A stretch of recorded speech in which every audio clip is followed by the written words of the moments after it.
19th element. That's Kush and the Chromonauts.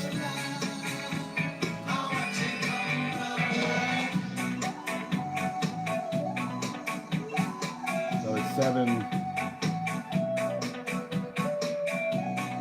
p.m. and it's a Wednesday. So you know what that means. It's time for the 19th element.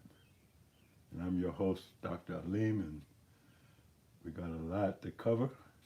And contrary to what the song said, we've got a lot to lose. We got a lot to gain too. Got a lot to gain. It just depends on how we play it. So welcome to the 19th element. This is the second half of the survival show.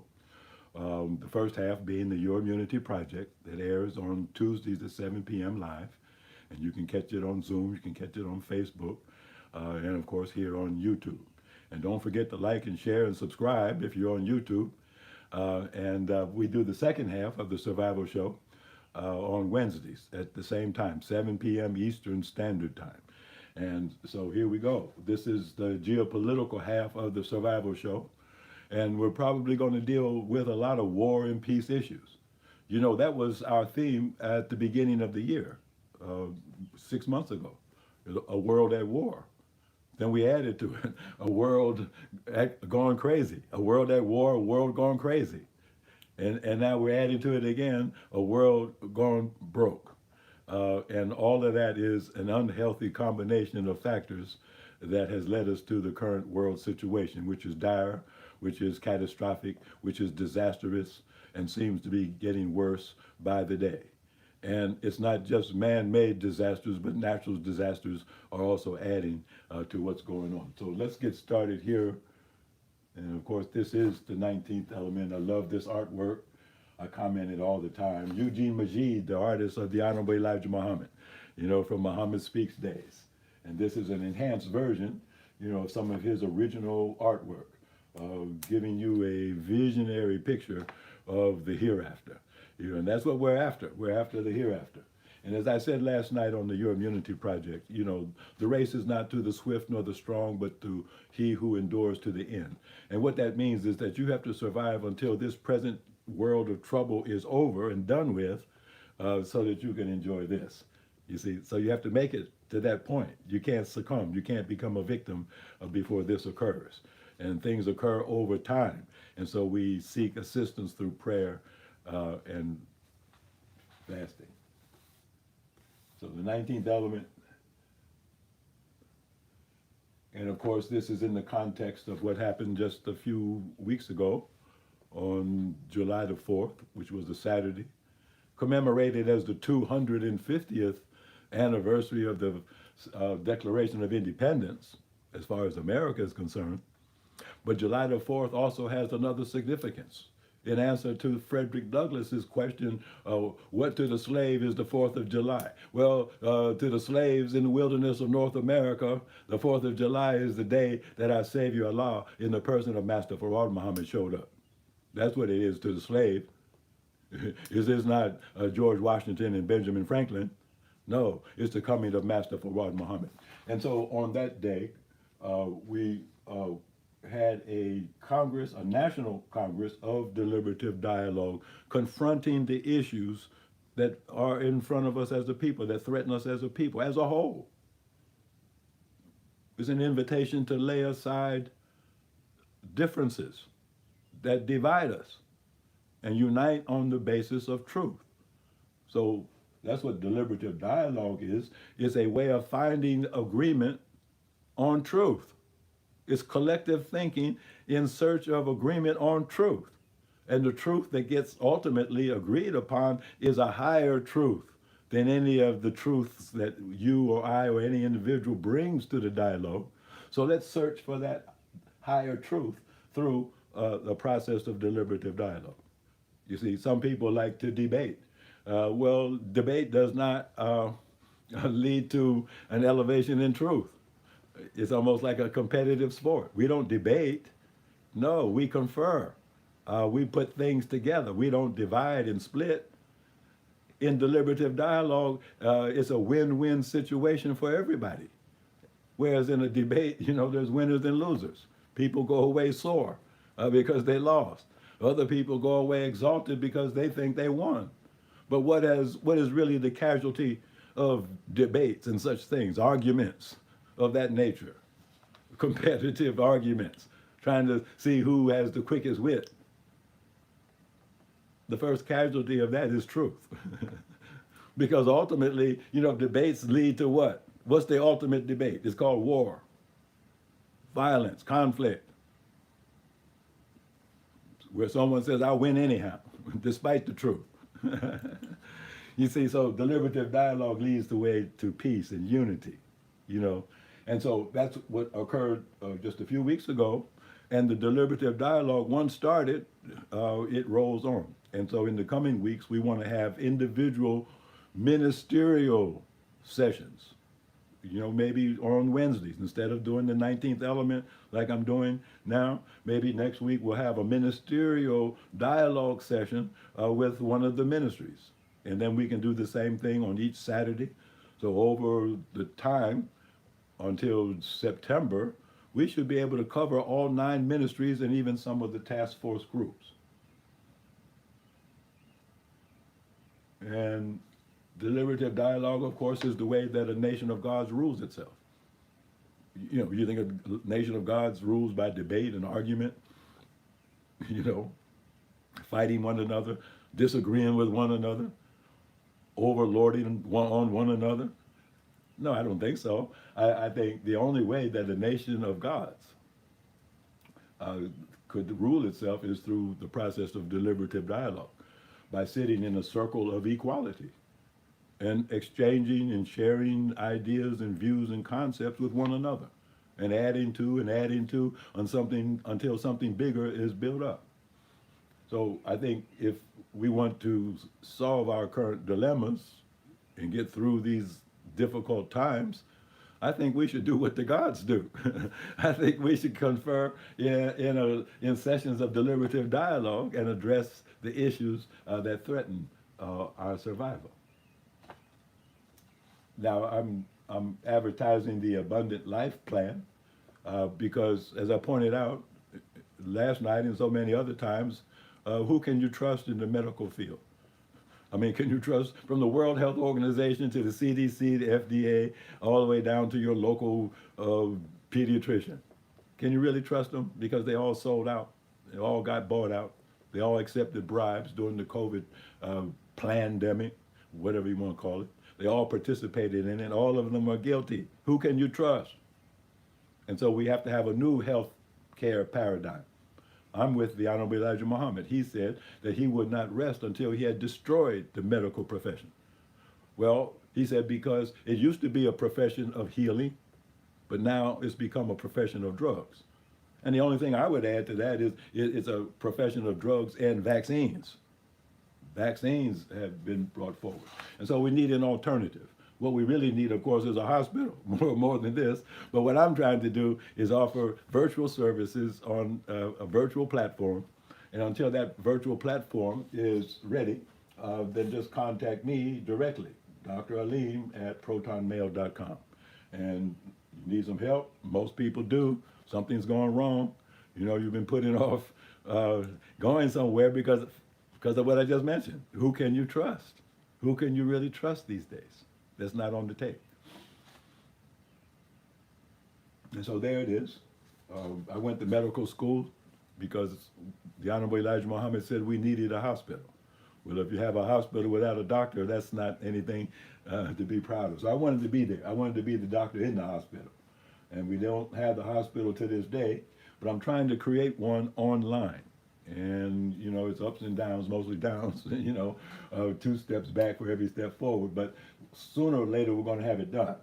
Now, if you want to help the process, we have a GoFundMe account, Your Immunity Project. GoFundMe/Your Immunity Project to help the project along. And your contributions will be greatly appreciated. Now, last night on the Your Immunity Project, I highlighted, as you undoubtedly have noticed, the smoky atmosphere. They say allegedly from wildfires in Canada. And I'm sure that's true. not just wildfires in Canada. As you'll see, wildfires all over planet Earth. The Earth itself seems to be on fire. Um, and I mentioned the fact that even though it's a good idea to stay indoors on days when the air is really poison and bad, as it has been recently, yet and still, toxins can accumulate inside the house as well, especially these newly constructed airtight houses. You know, nothing gets in, nothing gets out. So once you bring toxins in, if you go outside and bring it in on your clothes, on your skin, on your shoes, you know, well, over time, the toxicity, builds up in the whole house. And it could be even worse inside your house, no matter how bad it might be outside.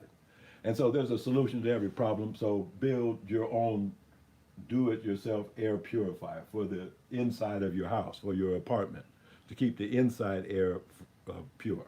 And it's very simple. That's a box fan on top. You have four furnace filters, 20 by 20 filters, and they're taped onto a cardboard base. And you're just using duct tape or Gorilla tape, whatever you have, to hold it together. And you just plug it in. The fan is blowing up. The airflow is up. So it's pulling air in from the sides, from the room or from the house, and it filters it, and then the fan blows it up, and distributes it throughout the space. So you can do that. It only takes you about an hour to do it. Now, as we get into deeper phases of deliberative dialogue, you need to practice dialogue by the rules. I mean, dialogue is so natural. We talk to one another all the time, and that's a type of dialogue. Prayer is dialogue. We do that all the time, or at least we should. And that's the type of dialogue. But when we get into deliberative dialogue, then we're actually trying to take official action. We're actually trying to take action to solve a problem that affects people. You see, so there's a serious purpose and intention behind it. And so just like anything that is seriously done, it's done according to certain principles or rules or guidelines. And so that's what this book was written for. It's a short manual on deliberative dialogue, giving you the roles and responsibilities, of a dialogue session. Because as we go to the ultimate of what this could be, I mean, what would a Congress actually be except a session of deliberative dialogue? And it has to be done by strict rules to give it legal standing in the future. Now, this is the other book that I've recently published to bring people up to date, because I realize I'm talking to a whole new generation. When a lot of these things were current, that was before you were born or when you were too young to understand what was really going on. But now, the ball is in your court or in your generation's hands. And even if generations in the past dropped the ball, now it's up to you not to drop the ball. And so if you want to know where you are, you have to know where you came from. And so what is all this discussion about deliberative dialogue? What are the problems of the Nation of Islam? Why should we be involved? Why should we care? What is this really all about? And so if you want to know that, the answer to that, then you should also get the Commissioner's Workbook. These are available as Kindle books on Amazon. And it will bring you up to date. The Commissioner's Workbook is not the result of an individual author. It's multiple authors. The original commissioners of the Commission for the Restructuring and the Reorganization of the Nation of Islam, they wrote this book. I was the editor-in-chief. So that'll bring you up to date. It reads like a study guide. It's like a study guide, questions and answers. It invites deliberative dialogue. Now here's something last night I mentioned. I forgot to include the image, but I mentioned that you better check your dental floss, because dental floss is being used to vaccinate people. They've done a study on mice. They said it works perfectly on mice. So guess who's next? Are you a mouse? Are you a mice or a man, or a mouse or a man? So now this is the invitation. We're going to go forward through the month of July and August into September with individual ministerial presentations. And so you're invited. That's what that says. Assalamu alaikum, dear brothers and sisters. Please be advised that your presence and participation is desired. Yes, yes. So you're being invited to participate in the National Congress of Deliberative Dialogue as we go through the balance of the summer towards the autumn. So somebody reminded me not so long ago that they didn't even know what the nine ministries were. Since they had never heard of them before, nobody ever talked about them before, they didn't even know what they were. And I realized, yeah, I'm talking to a whole new generation. There's probably a lot of people, they don't know anything about this. They never heard anything about this. And so the nine ministries, just to name them, the spiritual ministry, communications slash information ministry, the Ministry of Health and Human Services, education, Ministry of Agriculture and Food Production, the Ministry of Science and Technology, the Ministry of Defense, the Ministry of Justice, the Ministry of Arts and Culture. And of course, arts and culture includes, sports as well, athletics. Then there's task force groups. You have housing and community development, research, planning and development, civic participation, personnel management, emergency management, financial management, a foreign affairs task force, a youth task force, a mosque affairs task force, and a family life task force. And others could be added. Where's the prison task force? There's others that need to be added. So this is the list as it existed, almost 20 years ago. Okay, so part of what we're doing through the summer is to update this, make it fresh and new, take a look at it in a new unit of time. So you should do a presentation because what have you been doing for the last 19 years or however long that you have been thoughtful about the issues that confront you as an individual and us as a nation? See, what have you thought about? I referred to the book, Our Savior Has Arrived, in the chapter, He Makes All Things New. So what new idea do you have? You see, so you should do a presentation because somewhere along the line, you got a new idea. Allah says, call on me and I will answer you. And so certainly Allah answered you. So some say the 21st, some say the 22nd, 1931, but that's the date or the time when the Honorable Elijah Muhammad met Savior Allah in the person of Master Farad Muhammad and recognized him immediately. And so under the sign of Virgo, the bride met the bridegroom. And so we want to honor that date. And so we want to do our work as quickly as we can so that by this date, 2026, we will have a thorough, in-depth understanding of each of the nine ministries and the work that they are to do, and the task force groups as well. And by that time, it may occur to you where you fit in and what you are best suited to do to make your contribution to your own nation, to your own society, to your own future, to your own survival. That's what it's really all about. The hereafter is for those who build it, not for those who just wait on it to be delivered. So now to some contemporary affairs, the usual subject matter of the 19th element. War and peace issues. Well, there's certainly war raging in the Holy Land. It's spattered with blood all over the place. Started, of course, in 2007 with the ongoing genocide committed by Israel and the United States against the Palestinians in Gaza, which hasn't stopped now. It's been going on since that time. And of course, I think did I say 2008? No, it was 2020. What was it? It was about 4 years ago, 2022, I guess.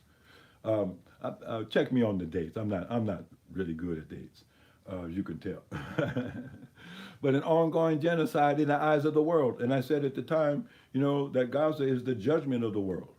Gaza is the judgment of the world. Depending on how you come down on that issue and what you do about it, hey, that determines your fate. You know, ultimately, this is the judgment of the world. It takes place in the Holy Land. Will you allow innocent people to be slaughtered and crucified, literally? Wasn't Jesus a Palestinian? Okay, well, who did him in? Okay, the same people who did him in, they are doing the Palestinians of today in, just like they did him in. And they would do you in, and are doing you in. And so we have to understand clearly what side we should be standing on. So the war has broken out. You know by now that Trump was forced to sign a 14-point memorandum of understanding with Iran. He and Israel attacked Iran in a war of aggression. Do you know that's a war crime?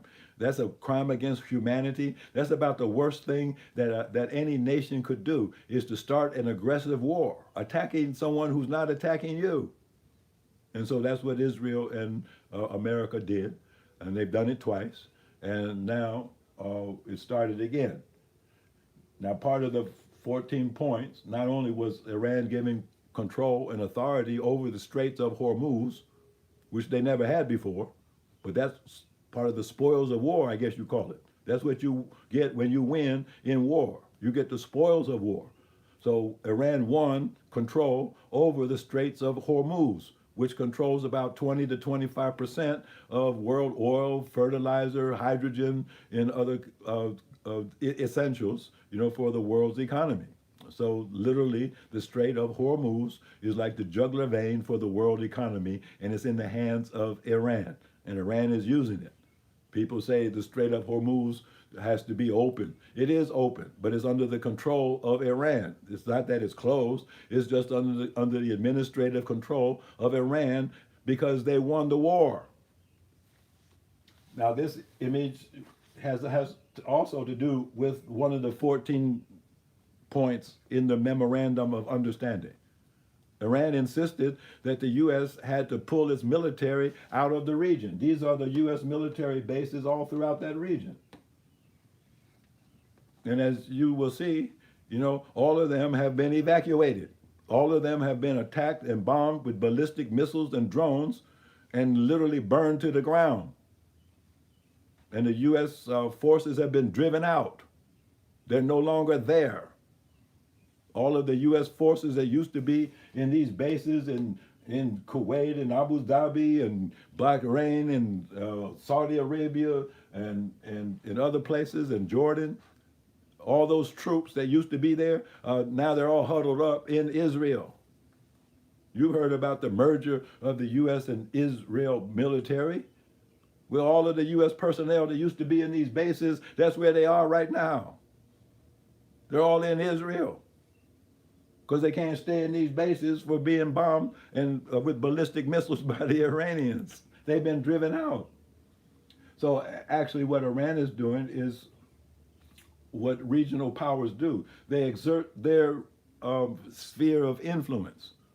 So this is the reemergence of the Persian Empire. And all they're doing is they're reasserting their sphere of influence like they did for thousands of years. They always had influence over all of these areas. It's only recently in the last 100 years, or with the founding of Israel, really, that this area has been invaded by foreigners trying to conquer them. And so now they're fighting back. And they're exerting their natural sphere of influence in the region. And they're driving the invaders out, the modern crusaders, if you will. Now, I couldn't help but pull this from the archives. This is from Muhammad Speaks, from way back in the 60s. Let the kings out of the east dry the river Euphrates.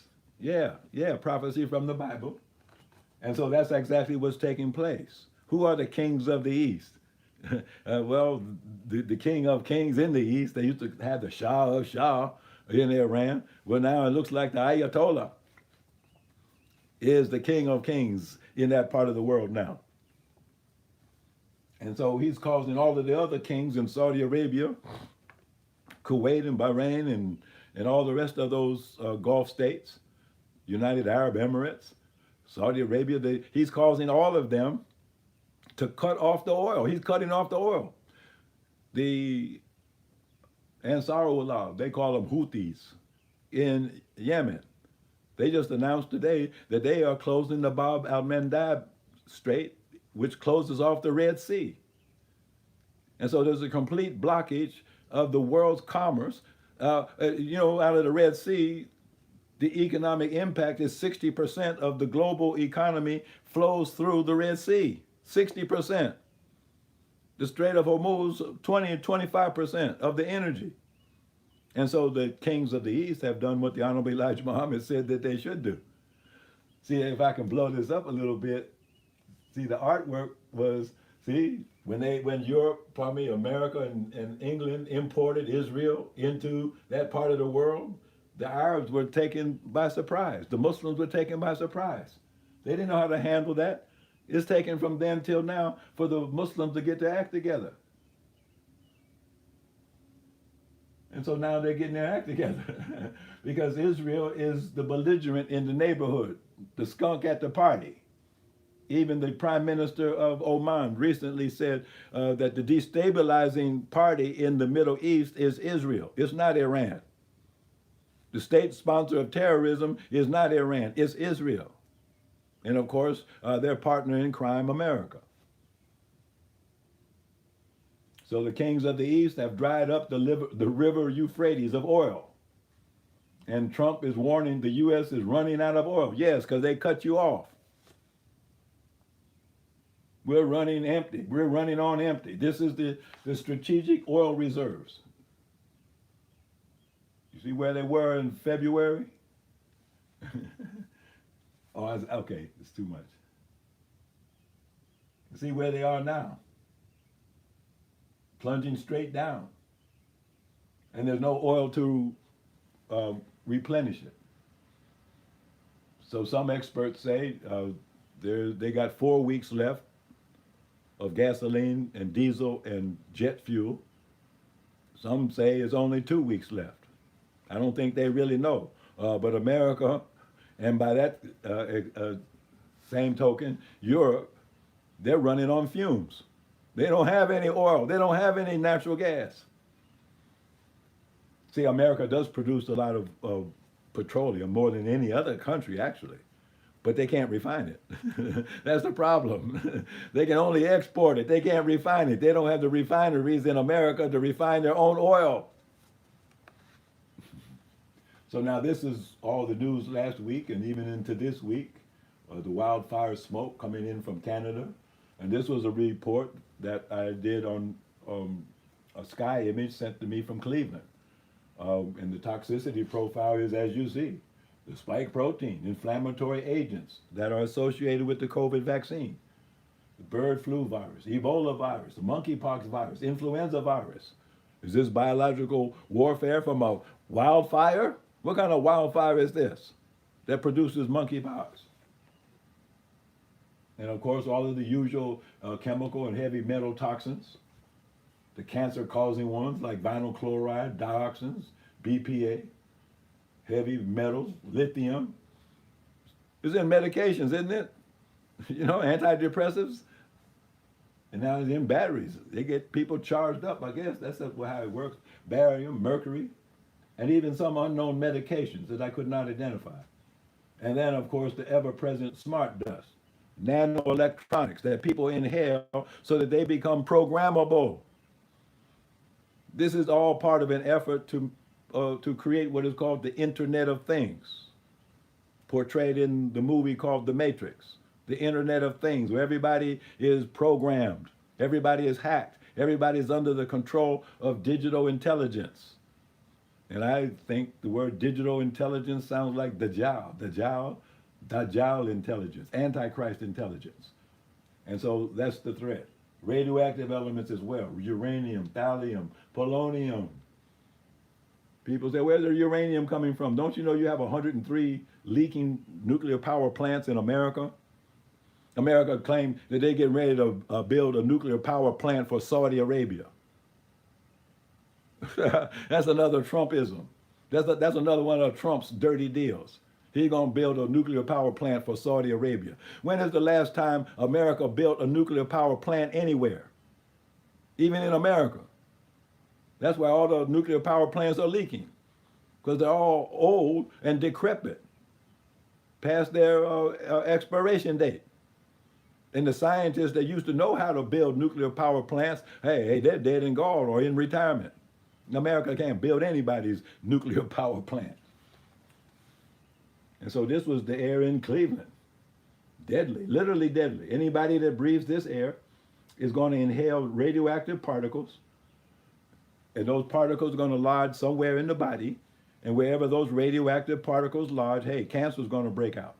Or the same for vinyl chloride or other carcinogens. You see, so this is deadly. I think somewhere a message to the black men, poison gas would be used. Well, this is poison gas, if you will.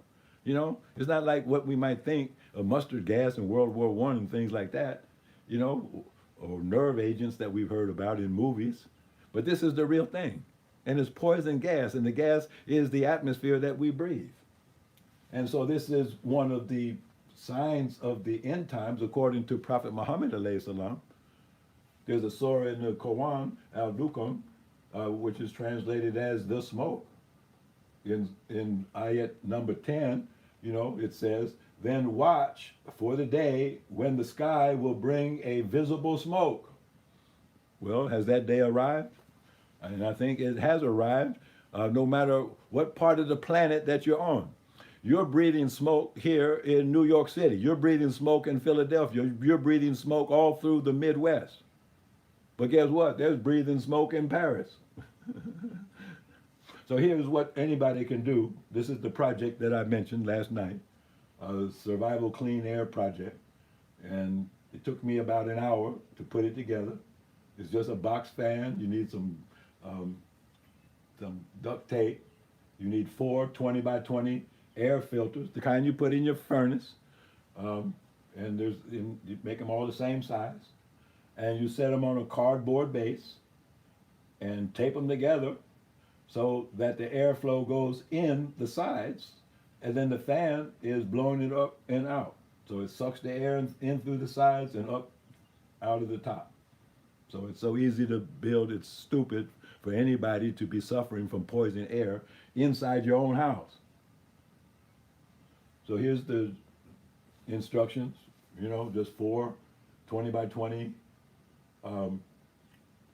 filters and a 20 by 20 box fan. And you have a cardboard base, 20 by 20, everything is 20 by 20. You need a pair of scissors and some duct tape. And you can put it together in probably less than an hour and keep the air inside your home as pure as it needs to be. And of course, you have to change those filters periodically. I'm not going to say maybe every 3 months, every 6 months. It just depends. See, here's Europe. Europe's heat wave kills 10,000 in weeks. 10,000 dead in Europe's heat wave. Maybe the Eiffel Tower is going to melt. Look at this. See, it's not just things that are happening on the earth, but things are happening on the sun. Something has disturbed the sun.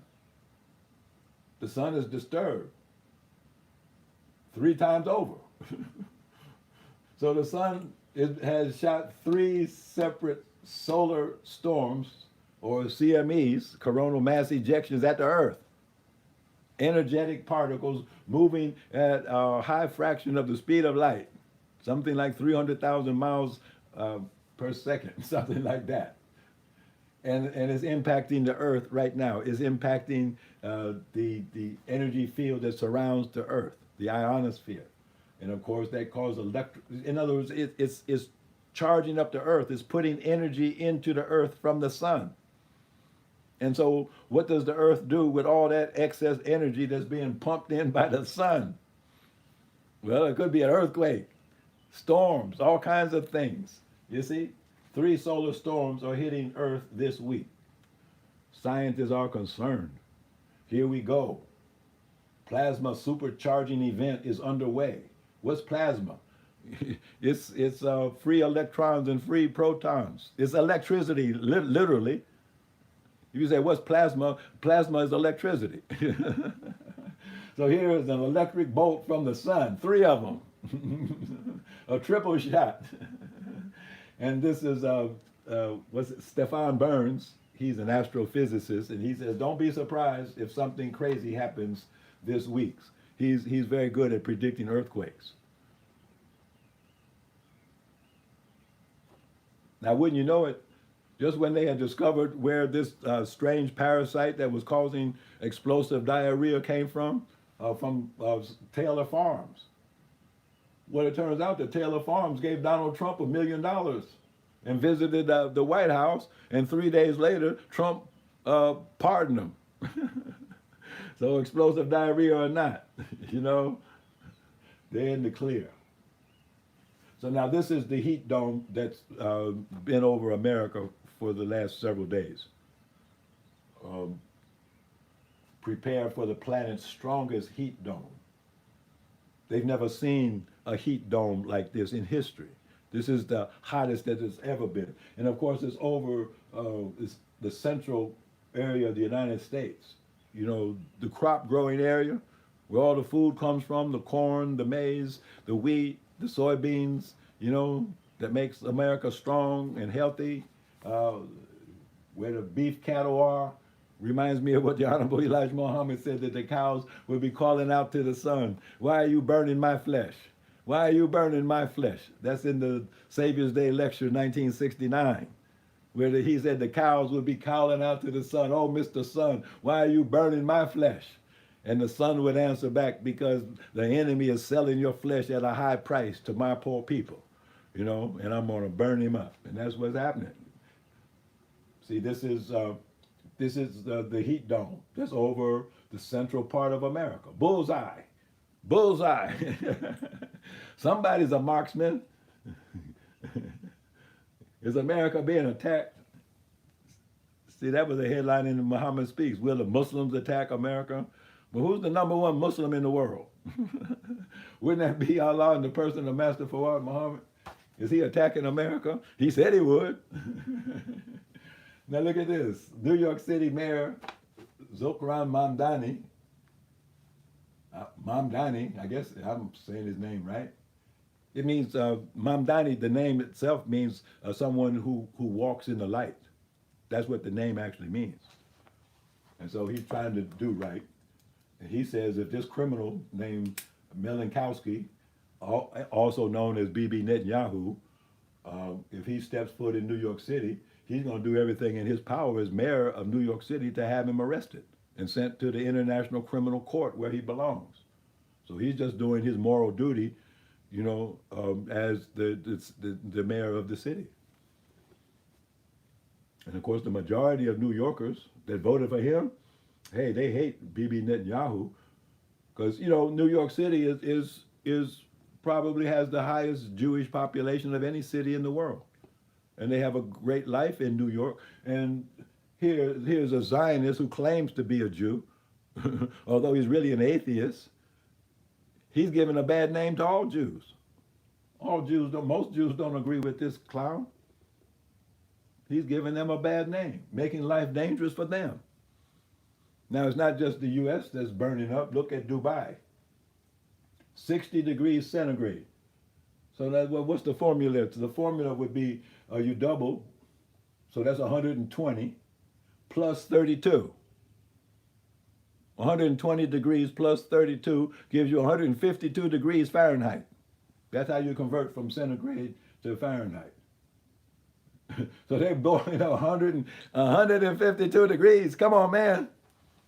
You can fry eggs. You couldn't even walk on the pavement. And then, if they get their infrastructure bombed, the power plants bombed, and they have no air conditioning, don't you know they will have to evacuate all of those cities in the Gulf states? All of these governments will fall and crumble, from the heat, the natural heat, and also the heat of the ballistic missiles coming from Iran, because they made a deal with the devil. That's what's wrong with them. They made a deal with the devil. See, Europe, extreme weather fuels climate concerns. 14,000 dead. I thought it was just 10,000. Now it jumped up to 14,000. Europe braces to burn again. Europe's heat kills 10,000 in weeks. 20,000 killed in Europe heat wave. Look at that. Europe's heat wave turns deadlier. 20,390 heat-related deaths. Wow. Wow, they're under fire. Europe on fire. Look at this. Italy, Spain, France, wildfires spread. Well, that's half of Europe on fire. Not just Canada. Not just the U.S. Look at this. 100 million people affected in France. Look at the temperature in France. That's about 120 degrees Fahrenheit. And thousands are without power, meaning they have no air conditioning, they can't cook their food. Hey, it's rough in Europe these days. Were you planning a vacation to France? I think you better cancel that. So now this is Moshtaba Khamenei, the new Ayatollah, the supreme leader of the Islamic Republic of Iran. And he really made his first public statement after the funeral of his father, who was murdered by Donald Trump and Bibi Netanyahu. And his wife was murdered. His sister was murdered. You know, members of his family were murdered. You know, so, and some say he was injured himself. I don't know if that was confirmed or not. But in his first public statement, he said, part of what he said, the violation of the Memorandum of Understanding once again proved the worthlessness and invalidity of the American president's signature. Yeah, well, that's what we've been saying all along on the 19th element. Go look up the word Trump and Trumpism. What is a Trumpism? It's a lie, it's a fabrication. So the man lives up or down to his name, however way you want to take it. So he's a liar. He's a liar. And so now the Iranians understand you cannot make a deal with the devil. You cannot make a deal with the devil. Now this man looks like the devil to me. U.S. has spent $37.5 billion on Iran war so far for what? Reveals Peach Headset. He's just a TV star. Have you noticed that most of the world leaders nowadays are TV stars? I think he used to be a host on Fox News. Donald Trump used to be on TV. The president over there in Ukraine, he used to be a comedian on TV. The former premier in Canada, he was some kind of an actor, a dancer, a ballet star. How come all these actors and TV stars get to be presidents of countries? I guess because they know how to read lines real good. They're very convincing. I guess that's what it is. Well, but he wasn't so convincing the other day in front of the Senate. He couldn't explain what they did with the $37 billion. Here's Marco Rubio. He wants to be the governor general of Cuba. He's from Florida. So he's from the Bay of Pigs Cubans down there. They want to get Cuba back. It used to be their playground. That was the mafia's playground. That's where all the gambling casinos. That's why they had to move to Las Vegas, because they lost Cuba, and they want it back. Go look up the Knights of the Round. No, pardon me. Go look up the historical account of the Knights of the Golden Circle. The Knights of the Golden Circle, and that's what Marco Rubio is all about. So if you go to Havana, you see that the buildings in Havana were built to last 1,000 years, because that was to be the capital city of a slave empire under the authority of the Knights of the Golden Circle, who later probably morphed into the Ku Klux Klan. See, now here's the balance of power. I was talking about the sphere of influence. Well, the sphere of influence is dictated by the size of the missile that you can shoot. So let me see if I can blow this up a little bit. See, that's Iran. Now, Iran, just so you have a comparison, Iran itself as a country is as big as all of Europe. Iran is as big as all of Europe. Germany, France, Spain, Portugal, England, all of the Nordic states, all of them put together. Iran is bigger than all of them put together. So it's a huge country. And it's mountainous. has mountains and deserts and all kinds of rough terrain, and is largely self-sufficient in water, is self-sufficient in food, and of course they have a back door to China. So you can't isolate them. They have a front door to Russia through the Caspian Sea. So these circles that you see, you could call them circles of influence. That's how far their missiles will reach and what they can hit. So they can hit all the way down to Khartoum in the Sudan if they want to. They can hit any part of Egypt that they want to. Of course, they can saturate Israel anytime that they want to. They're already showing these different bases that were in these different countries like Saudi Arabia and Syria.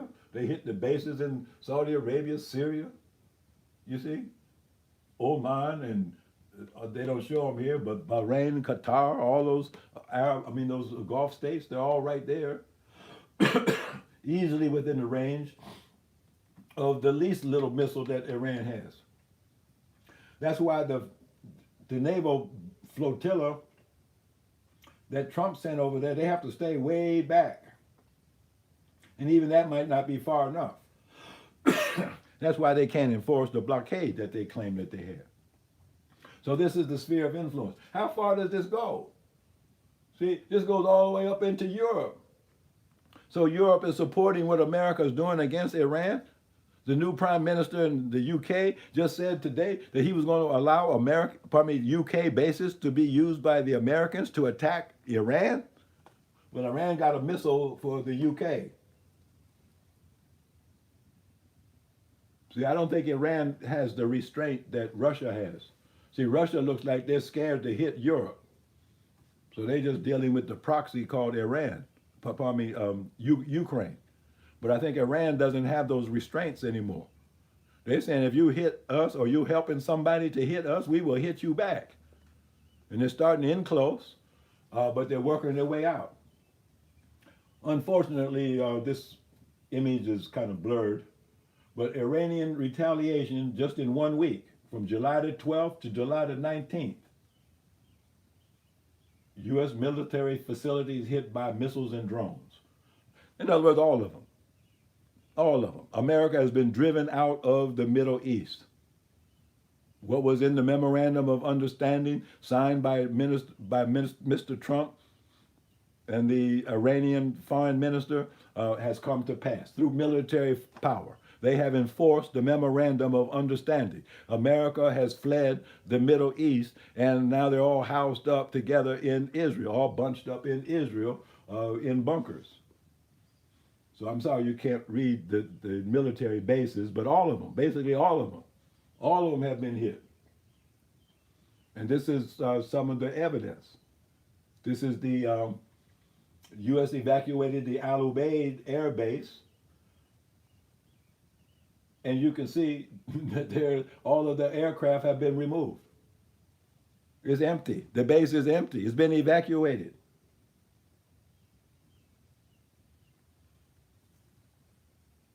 And despite what Trump and the Secretary of War say, that Iran's army has been obliterated, their missiles have been destroyed, and the Navy is at the bottom of the sea, and all those lies that they tell. Despite those lies, Iran launches 900 drones at Israeli Navy in the Mediterranean.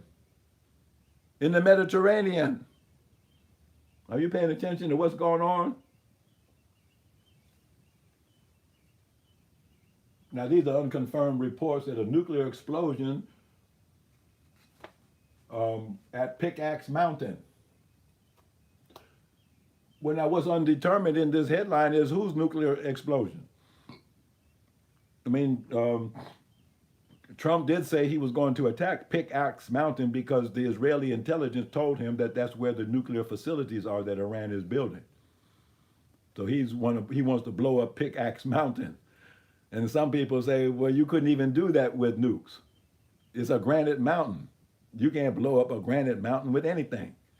But he probably would try. But now the other possibility is that the nuclear explosion was Iran giving a signal to the world that we have a nuclear weapon. How about that? So I don't know which version of is true. Look at this. Where's Mitch McConnell from? Isn't he the senator from Kentucky that some say is brain dead or is in a coma or something like that? That's mysterious. He was hauled away in an orange body bag and then suddenly he's resurrected, and still the senator from Kentucky. So I guess I wonder if he's going to visit these folks down there where a massive tornado struck Kentucky and Ohio. Homes destroyed. We showed the pictures from Cincinnati last night, underwater. Now there's a lot of toxicity from the industrial zones in Cincinnati. So see, when you get a flood like that, now all those toxins get washed up and get distributed widely, making the whole environment toxic. Not to mention, what about the rats that come up out the sewer and the snakes? See, U.S. bases evacuated. Emergency funding requested. Trump is losing the war and is in a panic. Yeah, he started this war. See, he picked a fight that he didn't have to pick. Iran wasn't bothering America. Iran wasn't bothering Israel. Iran wasn't bothering anybody. But Allah's not with the aggressor. And so Iran looked like it was the underdog, and I guess literally it was the underdog compared to America and Israel. Here's a non-nuclear power taking on two nuclear powers, thinking about and defeating them decisively in front of the world. What's that a sign of? Well, the Honorable Elijah Muhammad said our unity was more powerful than nuclear bombs. So the unity of the Iranian people shows that they're more powerful than two nuclear armed states. Yeah, the Honorable Elijah Muhammad was right. And so here's a picture that surfaced. You see, this is what has the heat on Trump and many of the other politicians like, what's his name, Lindsey Graham, that was poisoned last week. And Trump is fearing the same thing, that the people who have the Epstein files, you see, they have pictures like this. They say that the Russians got some pedo films on Lindsey, and that's why the Israelis assassinated him. Well, they might assassinate Trump for the same reason. If he starts backing up on this Iran thing, if he starts going soft on Iran, hey, he might be the next Charlie Kirk. I've said that before. He better be careful. He's dealing with some snakes. See, here's one, Smotrich. I think he's the financial minister in Israel. He says U.S. fighting Iran is best for us, and Israel will not join. Yeah, in other words, America is Israel's BITCH. Yeah, they do our fighting for us. We keep our hands out of it. Let American blood be shed for the Jewish state.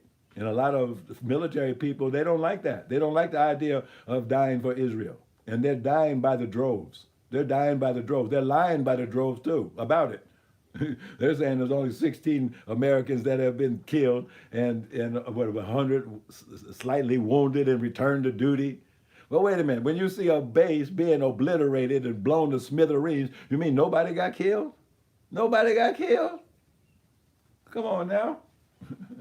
But of course, Israel would rather have America as a proxy fighting its wars for it, because that's why Trump invaded Iran in the first place, or attacked Iran in the first place, on the behest of Israel. It serves no legitimate American interests.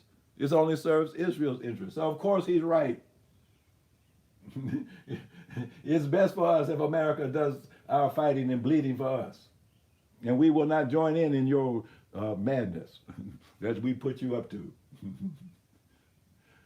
Now here's Trump trying to live up to the first article in the Memorandum of Understanding, which was that Israel had to leave Lebanon alone, stop bombing Lebanon and get out of Lebanon and leave it as a sovereign state and try to be a good neighbor and get along.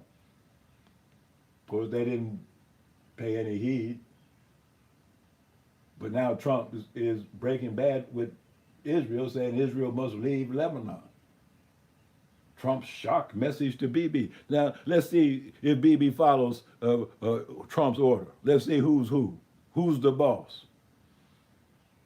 Let's see. Now, the celebration of America's independence of 250 years, in the eyes of many people around the world, it's 250 years of genocide. I mean, frankly speaking, many people aren't surprised at what's going on in Gaza. They said that's how America was founded on genocide, and land conquest, human rights abuses, slavery. What else is American history except a history of warfare and oppression and slavery? You see, so what's going on in Gaza and the West Bank and Lebanon? Hey, that's par usual. That's par usual. From 1776, the Pentagon, 250 years of U.S. genocide and imperialism. That's what the history books say. So that's why, when people talk about this bill that Congress just passed, they say it's treasonous that they're merging the Israeli military with the U.S. military. Well, can't you see they're already merged? All the U.S. troops in the Middle East are now huddled down in Israel. They're all merged already. It's one fighting force for one common cause. They call it Zionism, but what is Zionism except a form of racism, racial supremacy, white supremacy? It's the same old.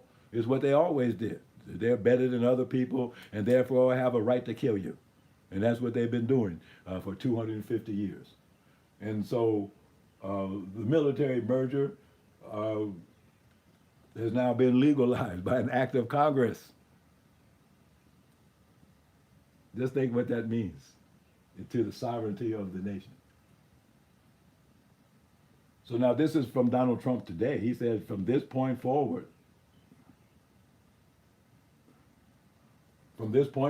anytime the Islamic Republic of Iran shoots at a ship in the Strait of Hormuz, whether it be by missile, rocket, or drone, or any other device or weapon, the United States will bomb and destroy one bridge or power plant, including those located next to or in the capital city of Tehran. Thank you for your attention to this matter, President Donald J. Trump. Well, what was Iran's response to this? They fired at 3 ships today. They fired at 3 tankers today. So now let's see what Donald Trump will do. But what he claims that he will do is commit more war crimes. If you destroy a bridge, a civilian bridge, that's a war crime. That's an international crime against humanity.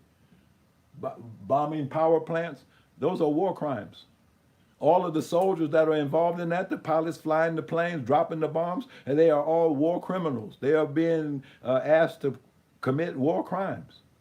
By military law, every military officer has the right and the obligation to refuse unlawful orders that would actually get them in Dutch with the International Criminal Court of Justice, because that's where they would end up. That's where Donald Trump is going to end up. That's where Bibi Netanyahu is going to end up, before a court of justice of some sort, because you can't get away with committing war crimes in broad daylight, wholesale. No respect for the law of your own country, much less international law.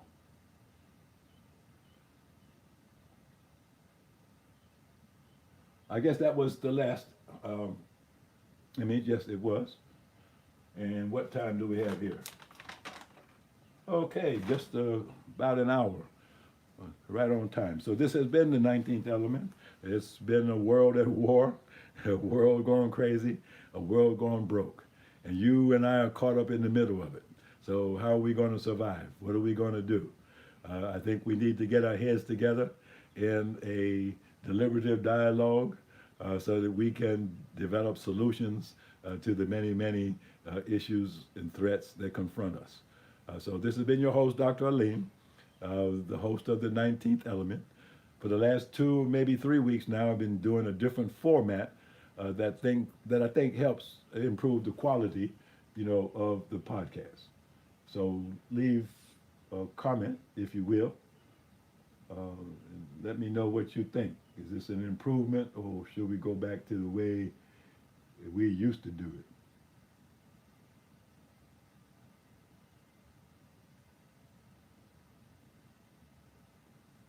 So we'll go out like we came, with the cushion or chromonauts.